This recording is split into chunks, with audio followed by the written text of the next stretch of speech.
WCBI News at 6 starts now.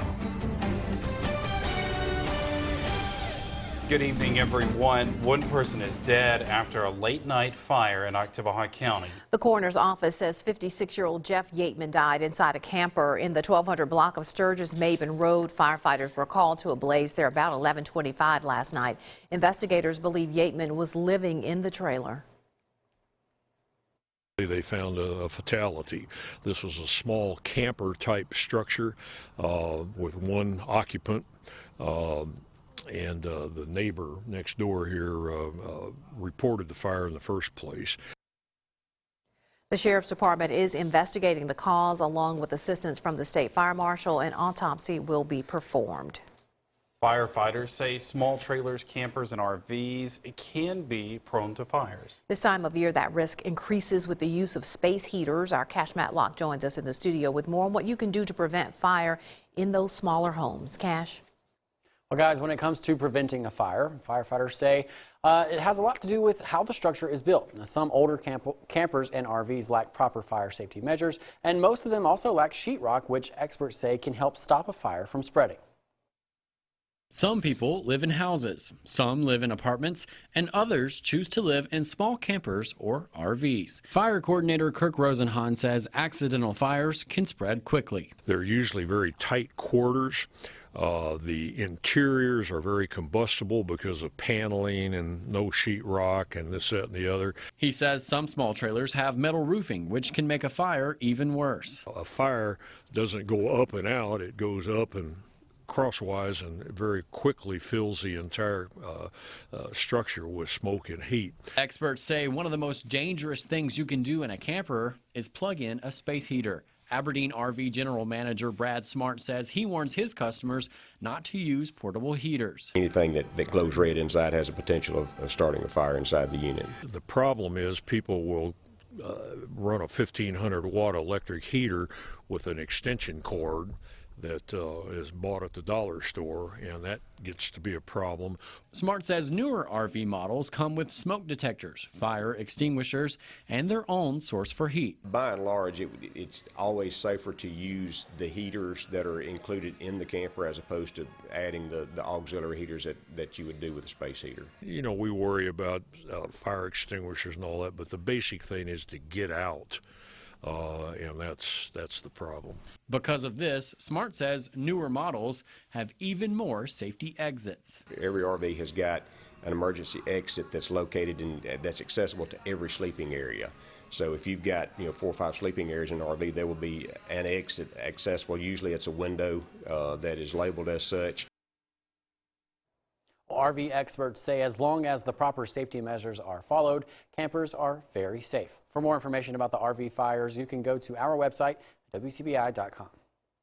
Knoxville County deputies make an arrest in a fatal shooting. The Sheriff's Department says 20-year-old DeMarcus Clark is charged with manslaughter. Chief Deputy Eddie Franklin says Clark's bond is set at $500,000. The gunfire occurred outside of Airport Food Mart on Sunday night. 30-year-old Jamarcus Taylor was found in the passenger seat of a SUV in the store parking lot. He died at the scene. Clark turned himself in to deputies. An Atala County family is asking for help finding a missing loved one who could possibly be in Columbus. 23-year-old Cody Hill was last seen and heard from in the Williamsville area Thanksgiving night. Now, Hill's family says he could be with a woman who lives in Columbus. He's 5'4" and weighs 123 pounds. He has reddish blonde hair and a beard. If you know where he is, call the Atala County Sheriff's Department. A 2-year-old boy reported missing in Walker County, Alabama, is found in nearby Lamar County. Jennifer Lewis was found at a home on Waldrop Street in Millport. Police Chief Charles White says he was asked to go to the home by an investigator. Lewis and the child were found without incident. 2-year-old Prince Byron Wyndham was returned to his parents. Parish police say Wyndham was with his grandmother and not returned home. Lewis was booked into the Walker County Jail. Jackson State University goes on lockdown after an active shooter was reported on campus this morning. Jackson police are investigating the shooting that wounded a man on Lent Street. This was just after 11 o'clock this morning. The victim was shot in the leg. That lockdown was lifted shortly after the gunfire, but students say it was chaotic when police got to the scene. We ran inside the student center, and once we got in there, police came out and they told us to go upstairs to the second floor and stay there until they gave us the initiative to come downstairs to go out. And JSU has confirmed that the shooting victim is not a student there. Another peaceful evening developing around our region here on our Wednesday afternoon. Now, early evening, 47 in Columbus, 46 in Starkville. Winona also at 47, so a mix of 40s and 50s. Starkville and Tupelo still in the 50s. So we have some wispy cirrus clouds drifting on in from the west, and that's really about it for this evening. If anything, that could limit our cooling later on tonight. We'll see. But a lot of 40s for this evening. Calm wind. Lows tonight will be down somewhere into the mid to maybe low 30s out there. More sun tomorrow. More 60s in Mississippi and Alabama. It's looking like a great day here, but we do have some rain, maybe as early as tomorrow night. That's coming our way. We'll talk about it in just a few minutes. Next Tuesday, Amory residents will decide the future of alcohol sales in their city. Amory is one of the few cities in Monroe County that is still dry. Our Stephanie Poole joins us live in the studio with more on this story. Stephanie? Yes, this election will determine the sale of wine and beer within city limits. While some residents support the idea, others are fighting to keep the town the same. Amory, Mississippi has been a dry city for over 100 years, but that could all be changing in a couple of days. Carla Glasgow says it's time for Amory to bring about change with the sale of liquor. I am interested in the growth and the future of Amory. We had the election 5 years ago and only lost by a few votes. And in that 5-year period, we've not grown. We have lost enrollment in our schools. Our sales tax is down. And it's just, we need an economic tool. Glasgow says people have to drive out of the city to make beer purchases, who then bring it back into the city illegally. On top of that, she says it's a waste of tax dollars that could be spent in the city of Amory. It's against the law to have alcohol inside of a dry town. So you're breaking the law when you drive to Aberdeen and you bring it back into town. So it seems to me that people that want to purchase alcohol outside of town and another town get our tax dollars, it only makes sense then for us to be able to get the tax dollar and them not be breaking the law. A shorter drive may seem like a good option, but some residents still aren't sold on the idea. It's not being sold here, so we don't want to bring it in here, even though it would be convenient for some people. It's just, well, in our community with all the children and all the things going on, just not to sell it here. Pastor Lloyd Sweat of Meadowwood Baptist Church says this could lead to alcohol abuse and underage drinking. Alcohol is not the solution to problems. I know there's a good many people that socially drink, and I'm not naive to that. I grew up with an alcoholic mom and dad, so I see that part in the city of Amory. We feel that it's beautiful, it's doing well, got a lot of good things, and we just are the voice of saying, just go out and vote no. As I've always said, things don't stay the same. It's either growing or it's deteriorating. And I just want to see our town grow, and I love Main Street and I love downtown. And it hurts me to see us continually decline. Amory voters head to the polls December 10th from 7 a.m. to 7 p.m. A new staff member at Houston High School helps students prepare for careers. We'll have that story coming up on WCBI News.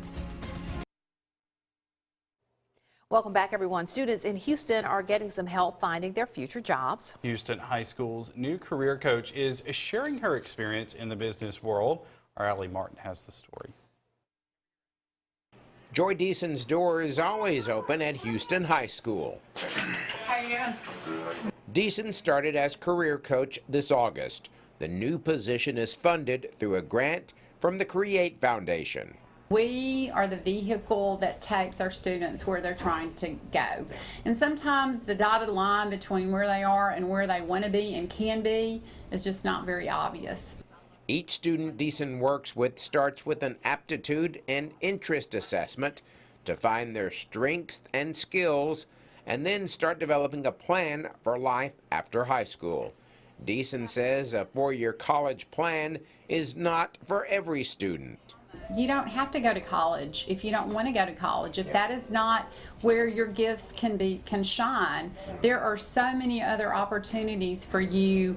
If you're ready to learn and work hard, you can have a really great future in the state of Mississippi. Deason spent years as a business consultant before coming to Houston High School.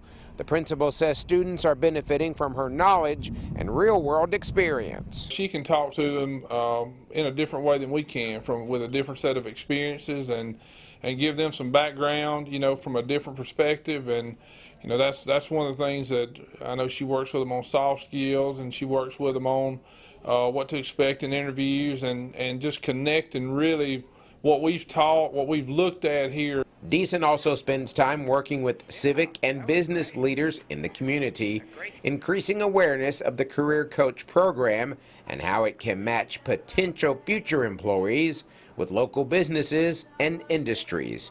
In Houston, Allie Martin, WCBI News.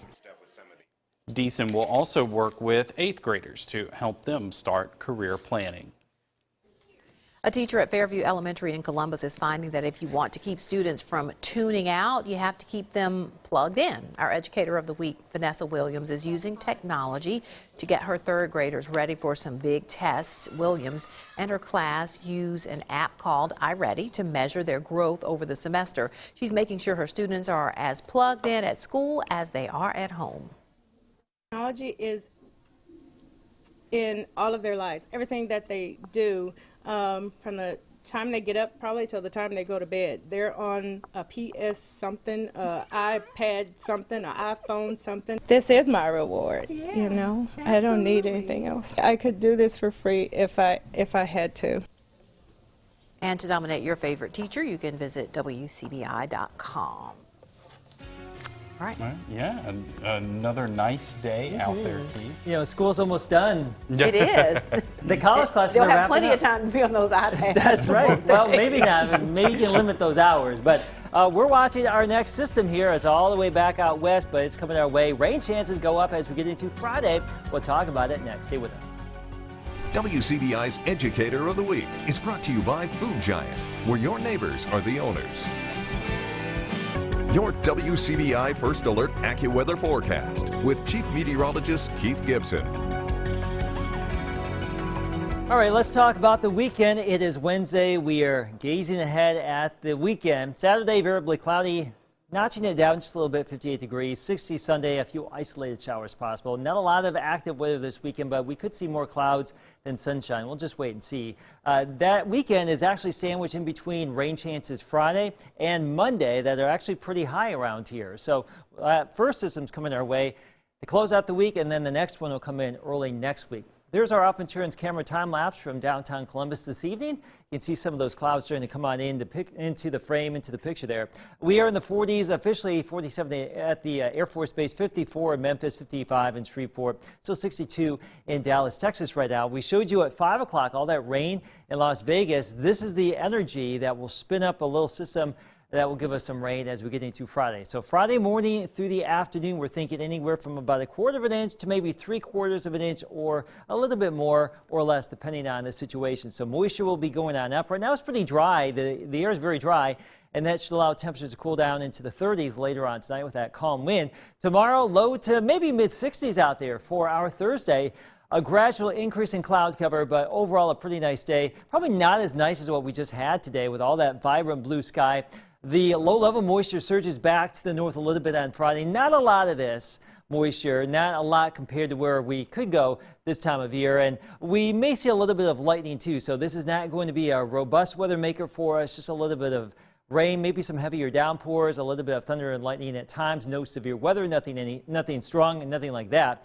So that's certainly good news. Some scattered high clouds later tonight and for our day Thursday. Tomorrow evening, The clouds thicken, and there you have it. Tomorrow morning, or not tomorrow morning, Friday morning at 7 o'clock, we do anticipate some showers and thunder showers around, and some downpours certainly could be pretty good here Friday morning, so umbrellas needed during the course of our Friday. A lot of that goes away by mid-afternoon, and some of those clouds should be a little bit more persistent as we get into the weekend. We'll wait and see, though. So system number 1 moves on through. We're advertising some fairly quiet weather for our Saturday, maybe an isolated shower or two in the region here Sunday, but as we mentioned, that next system right there for our Monday, especially Monday afternoon, Monday evening, Monday night, another chance for some rain and storms. So 2 systems on the way. The first one will be Friday. The next one will be on Monday.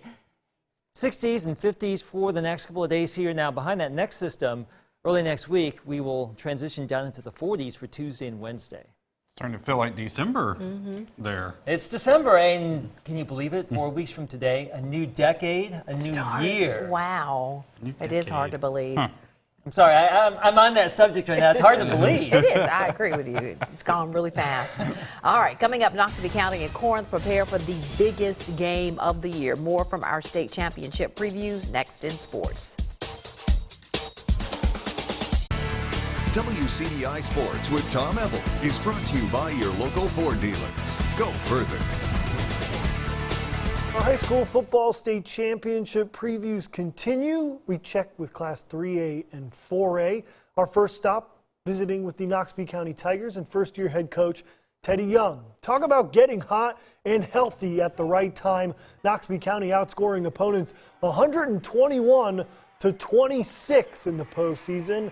The Tigers in the championship game for the 7th time in program history, facing off with Jefferson Davis County, or formerly known as Bassfield. The Jaguars, another team that got hot at the right time. They've given up just 13 points in the postseason. Young says he's confident in his guys and their ability to lock in for the big moment. These kids, they know when it's playoff time is our time. They locked in. They know what's at stake. And like at the beginning of the year, we've been saying we want to get to Hattiesburg. So when the playoff time came around, everybody locked in. We expect them to run the ball a lot, very little throwing, and we expect to stop. There was a lot of doubt at first, and ain't nobody expected to be in the championship this year. So we just concentrated to work and just silent the doubt. Knoxville County and Jefferson Davis County face off at 3 p.m. Friday, or 11 a.m. Friday at Roberts Stadium. In the 4A state championship, the Corinth Warriors will compete for a title for the first time since 2001. The Warriors putting together one of its best seasons in school history.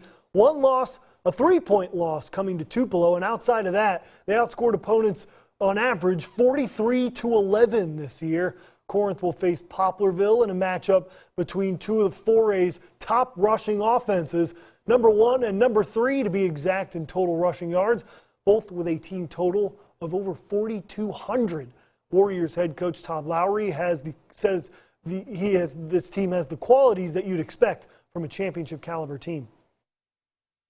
They have grit, just a gritty, hungry team that wants to win. Another word would be selfless. They're selfless.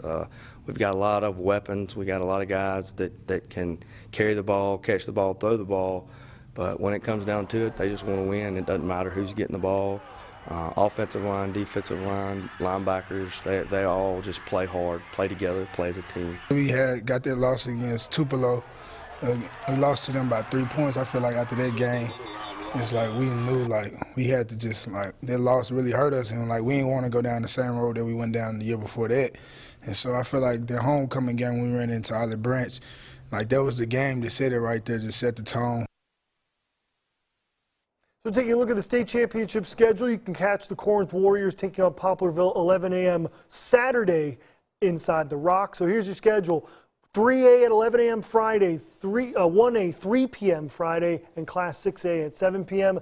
And then Class 2A at 3 p.m. Saturday, joining Corinth and Poplarville, as well as West Point taking on Picayune at 7 p.m. Go over to our website, WCBI.com, for all the information about where you can catch the state championship games Friday and Saturday. And for our preview schedule, you can see the previews with Knoxville County and Corinth again tonight at 10. And tomorrow, we catch up with the West Point Green Wave and the Oxford Chargers as they prepare for their state championship game. Sad news out of Holka today. Basketball coaching legend Jimmy Guy McDonald has passed away. McDonald coached for 49 years, winning a total of 1,772 games as a boys and girls basketball coach, spending most of that time with the Holka Wildcats. McDonald led 3 straight championship teams, as well as a Grand Slam title back in 1975. McDonald was 71 years old. We'll be back after the break. Tom's really excited about those rain chances on Friday. Could impact some of those football games down in Hattiesburg. So ponchos needed if you're venturing to the south too. A lot of that rain goes away Friday though. So Saturday, the second part of those championship games should be okay. Another wet system early next week. Fitting end, isn't it, Tom? It just Why is not? what it is. He's gotten to the point where he just accepts what is. Roll with There it. you go. Good night, everybody.